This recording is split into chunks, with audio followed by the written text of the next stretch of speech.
Producer గారికి, ఇంకా పెద్దలందరూ, అనంత శ్రీరామ్ గారు, మా ఘటికాచలం గారు, హీరో గారు, అందరికీ, అనూప్ గారికి నమస్కారం అండి. నేను ఇంకా టీజర్ కనుక నా స్పీచ్ కూడా టీజర్లో ఉండాలి తప్ప సినిమాలో ఉండకూడదని ప్రయత్నిస్తున్నాను. నేను మొట్టమొదటి చూసిన ఆశ్చర్యం రేడియో అంటే నేను ఎంత పాతకాలం వాడిని అర్థం చేసుకోండి.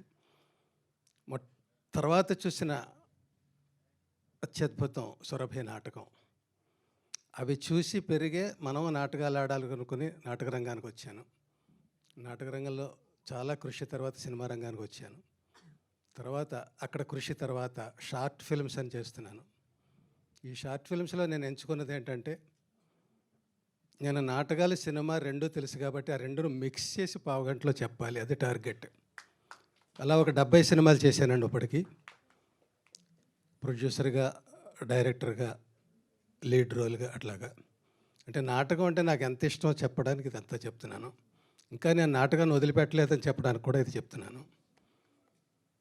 మరి ఈ నాటకాలకి సంబంధించి మంచి మంచి సినిమాలు మనకు వచ్చాయి.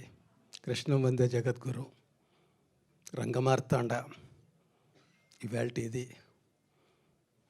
ఏది దేనికదే చూస్తుంటే గ్రెడేషన్ అట్లా మన ఆశ్చర్యపరుస్తూ ఉంటుంది. ఈ టీజరే ఆ చివరి నుంచి చివరికి ఎలా చూడాల్సి వచ్చింది ఐమాక్స్లో లాగా. సినిమా కూడా ఇంతకు చాలా బాగుంటుందని ఆశిస్తున్నానండి. నాటకం ఎప్పటికీ నాటకమే. అమ్మ లాంటిది నాటకం. మనం ఎంత ఎత్తేదిగినా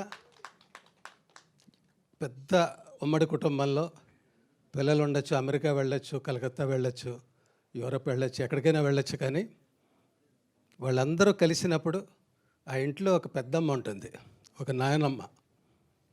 ఆమె నాటకం.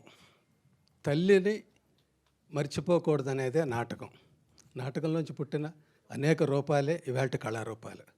జై నాటకం, జై ఉత్సవం. ఆ తల్లిని గౌరవించినప్పుడే మనకు ఉత్సవం. Thank you. Thank you LB Sriram గారు. Please subscribe Yup Entertainment. Yup Entertainment, please subscribe. Thank you. Thank you.